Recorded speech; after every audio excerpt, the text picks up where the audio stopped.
If you are watching a EuroLeague game at 8 a.m. on a Friday because there's a potential future king out there, you are not a casual. You are hardcore. And that's when I realized we are peak nerdy basketball fans. It's like, hey, it's okay. It's not a dig. It's just, that's a nerdy thing to do. And it's great. I loved that was a fun game to watch. It felt very natural to watch basketball in the morning. Now, I guarantee you most people don't really care about the actual game. They want to know, how did Sasha Vezenkov look? He was named the EuroLeague MVP. We actually did an interview the other day with Liam McCanny, who is the EuroLeague commentator. He does play-by-play for them, for some of their broadcasts, including the ESPN version that is streamed. And Liam was telling us about Sasha. So it was good to see him in a full game, in a meaningful game, a semifinal, which is crazy in the EuroLeague. They go playoffs, which is best of 5. Then it goes single elimination. So they advanced to the championship today. And Sasha, I thought, had a really strong game. He finished with 19 points, Morgan. He did that on pretty efficient shooting as well. Looking at the shooting numbers I'm pulling up here now, he was 7 of 14 shooting, 2 of 6 from 3, 3 of 4 from the free throw line. He also added 6 rebounds, 3 assists. He played 35 of the 40 minutes in this game. It's so funny. While we were watching the game, obviously his team, Olympiacos, were down in that second quarter going into the half. And Sasha was taken out halfway through the second, right? He played the whole first quarter and then played half of the second quarter. And I'm like, it's only a 40-minute game. Like, why don't they just play these guys the whole game? But you see the difference in EuroLeague. The pace is different. The timeouts are shorter. Everything is just a little bit more condensed. So it makes sense when they do get their breathers. But he did end up playing the whole second half, and they needed him to, because in that third quarter, it was so fun seeing what his team did. And it was a team effort. I think a lot of people were asking us, oh, did Sasha just kill it in that third quarter? How did they regain that lead? And really, it was what you saw from him and his squad was great defensive effort, team defense, great offensive effort, great offense, right? Just guys moving without the basketball. And I think that was one of the funnest things that we saw about Sasha was his high IQ, the way he moved without the basketball and knew where to move on the floor, whether it was baseline, dunker spot, or just a slip. It was just a fantastic, fun performance from him and the rest of the team. Yeah, and we're EuroLeague casuals. It's not like we were watching Sasha last year in the Final Four, but I guess he had a rough Final Four, including a game winner in his face, which was tough. And so to see him bounce back, especially when his team struggled in the first half, they scored 29 points in the first half, but then they outscored Monaco, who also featured a former Kings player, Chima Monecki. Olympiacos outscored them 27-2 in the third. 27-2. Yeah, I liked how Sasha played. I mean, I just watch him. I go, he's going to fit perfect. He is. For the style of ball that the Kings play. Yeah. To me, it's a seamless fit. He can shoot it. He can pass it off ball. He communicates. I was watching him a lot, of course, because that's what we were doing, just watching him for the most part. Yeah. And he's constantly communicating with his guys, getting them in the right spots, similar to what Sabonis does with Sacramento. He's a good passer. I'm like, yeah, I don't know how great of a player he's going to be. Is he what does that mean in terms of points per game or whatever? Yeah. What kind of role? I just think he can be a good role player for this team. And seeing him, even with his bigger body, his ability to go up against a smaller guy, or even a big guy in the key, he was really just able to what is it called when two bodies are just whatever? When two bodies. He was very physical in the middle, and I was shocked offensively. Did you have a joke? Were you trying to make a joke? Did I need the joke mic out? Or? No. I don't even want to know what I was trying to say. I was just trying to talk about the physicality, and I wasn't expecting him to be so strong offensively. Like, he could hold his ground defensively against a bigger guy, but offensively, the way that he would pound in the key, it was really fun to see. And then I think you say how it could fit so seamlessly too. Everyone's wondering about his defense. Well, Olympiacos, they played really well in that, especially in that second half, when they played really good team defense. Everyone was on a string. And if you think about the Kings defense, they don't have these fantastic individual defenders, multiple of them. But when they're playing team defense and locked in, you saw what beautiful basketball could happen. And it just thinks someone like him, again, intelligent, high IQ player, would plug in perfectly like that. Yeah, I think defense is probably the biggest question people have about his game, at least at this level. Of course, they play some zone defenses at times, but in pick and roll coverage today, he was showing, and I'm sure that was the game plan. I thought he recovered well. I don't think he ever really got embarrassed on defense in this game. And then you mentioned some of the switches. He had to battle Mona Yunus, who's a big dude, strong dude, has the size advantage on him. He was fronting him. He battled him. He was great at boxing out, tipping balls out. I thought he played with physicality and with an edge. I'm like, okay, I know that game, the EuroLeague, is a much more physical game than the NBA, but he looked like he could fit well. Yeah, and I think it just seeing the discipline, right? Like even when he would come up on a guard to double, show his jersey, and get on back to his guy, it was like the effort, the quickness was there.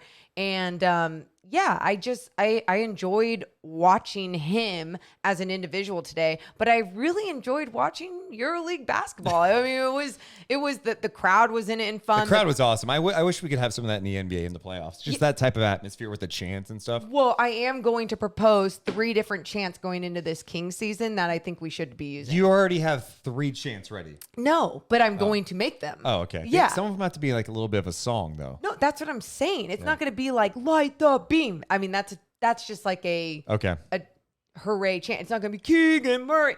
Those are all done. It has to be a little bit of a flow, a little bit of a song, and I'll come up with 3 different ones that are like each 10 to 15 seconds. I'm about it. Now you got to spread the word, get everyone invested in it. 18,000 people have to do it at the game. That's what I'm saying. Is it just going to be them singing "Shut Up and Light the Beam"? Is that one of them? Yeah. How cool would that be if that was just like the? Actually, that'd be really. Shut cool. up and that light would be the really beam. Cool. That would be really cool. And then they just sing the chorus. Yeah. I'm here for it. Let's get to the chat. Johnny Do It saying scoring 2 points in a quarter as a team is so nasty. Yeah, it was rough. Curtis says he has good length for his size, right? Yes, he does have good length for his size. I just don't really have a doubt that he's going to fit well because it's not like he is a guy that needs the ball in his hand to be effective. Like, he can make plays. He moves well. He's smart, high IQ. I'm like, I see why the Kings want to bring him over. Yeah. You know, it's to me, best case for him, you're starting 4. Best case. Okay. Worst case, he's a role player off your bench. Yeah. I think he's going to help the team no matter what. That's my point. Yeah. And I just look at him with the size, the shoot, such a quick release. Oh my gosh. Quick release. And you know, even when he was missing some of his threes, you could hear the commentators were just like, oh, that's usually like automatic for him. You know, they're used to seeing him make so many shots. I mean, he was the MVP, you know, and something else that I thought was interesting, again, EuroLeague cash, the pace of the game and seeing the way that they try to set up in a half court offense so many times. But if you're forced to push and run and those transition threes come up, that transition basketball come up, I just think he's a smart player that he will be able to adapt, adjust. And I'm excited for it. Well, bring him over. Yeah. We should know that Kings associate head coach Jordi Fernandez, who's a coaching candidate for, it seems like a couple of jobs now, a head coaching candidate. He was over there watching him. So that's cool. Yeah. I think he's coming over. I'd be shocked if he didn't.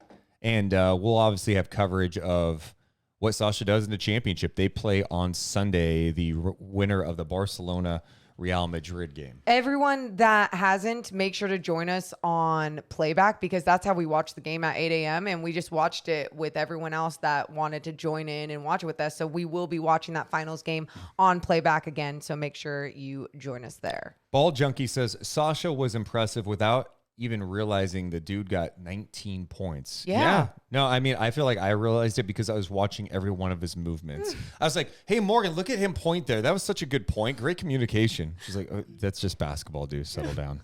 Literally every single thing. Wow, what a leader. What a leader on the floor. Look at the way that he's talking. Yeah, he should be talking good. Oh, he's going to be a great fit with Sacramento. And I just think about how that is going to open up this Kings offense even more. I know. I mean, you want to add shooting. It's the perfect situation for the Kings to add a shooter to their squad. But I love the mentality of the EuroLeague. It's like you play team basketball, disciplined team basketball. And that is what Mike Brown and his standards are with the Sacramento Kings. So it just feels like it's an effortless fit for Sasha and for the Sacramento Kings. Adam says, any reason you see this guy not coming over next year? I believe what the Kings did this year and also in the playoffs has to help his desire to come right. Why would he not want to join this team?